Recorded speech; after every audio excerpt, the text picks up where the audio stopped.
So I wasn't planning on seeing the Apprentice movie until Trump posted on what I like to call Lie Social on October 14th. Now bear with me because it's a lengthy post. He said this in the early morning. A fake and classless movie written about me called The Apprentice. Do they even have the right to use that name without approval? Will hopefully bomb. It's a cheap, defamatory, and politically disgusting hatchet job put out right before the 2024 presidential election to try and hurt the greatest political movement in the history of our country, Make America Great Again. My former wife, Ivana, was a kind and wonderful person, and I had a great relationship with her until the day she died.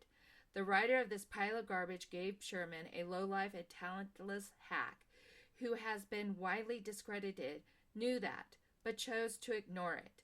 So sad that human scum, like the people involved in this, hopefully unsuccessful enterprise, are allowed to say and do whatever they want in order to hurt a political movement, which is far bigger than any of us. MAGA 2024. Now, this 2-hour biopic covers the uprising of Trump in the 70s and 80s. It begins with his family being sued by the DOJ for apartment discrimination, where he met and partnered with Roy Cohn, played by the talented actor Jeremy Strong, all the way through to The Art of the Deal. Actor Sebastian Stan did an amazing and so lifelike job portraying Trump. He grows into the weave of Trump's life and the influence Roy had on his life. I say partner because Trump never paid Roy. Instead, Roy made Trump his apprentice. He taught Trump everything he knows and practices, which Trump uses even today. There were 3 rules Roy taught young Donald. Number 1, attack, attack, attack. Number 2, deny everything, admit nothing. And number 3, always claim victory no matter what. Sounds familiar, right? Roy gave him his strongman attitude that he lacked before they met. Fred Trump was always considered Donald a weak man and treated him as such. He was constantly putting him down.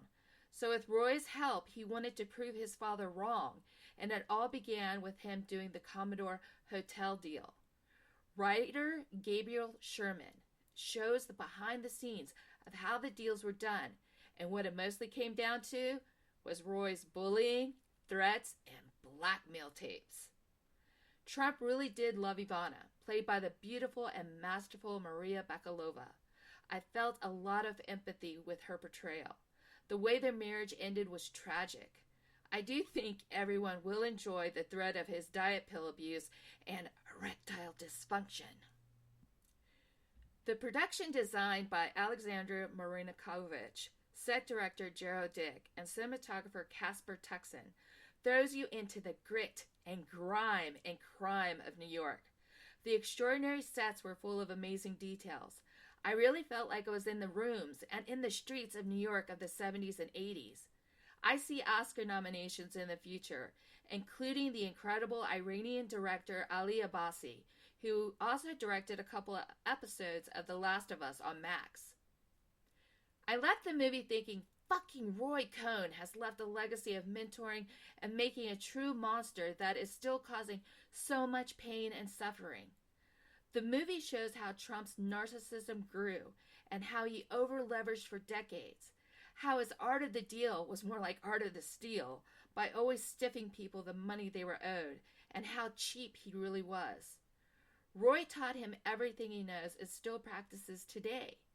And writer Gabriel Sherman artfully gives you the antidotes and how he was influenced to do certain things, like running for president.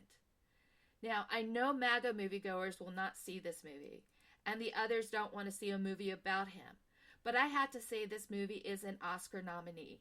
Hit! I would highly recommend for those who want to understand how Trump became Trump. It's very entertaining to see his vanity and gluttony. The Apprentice is currently in theaters and worth your time. Thanks for listening.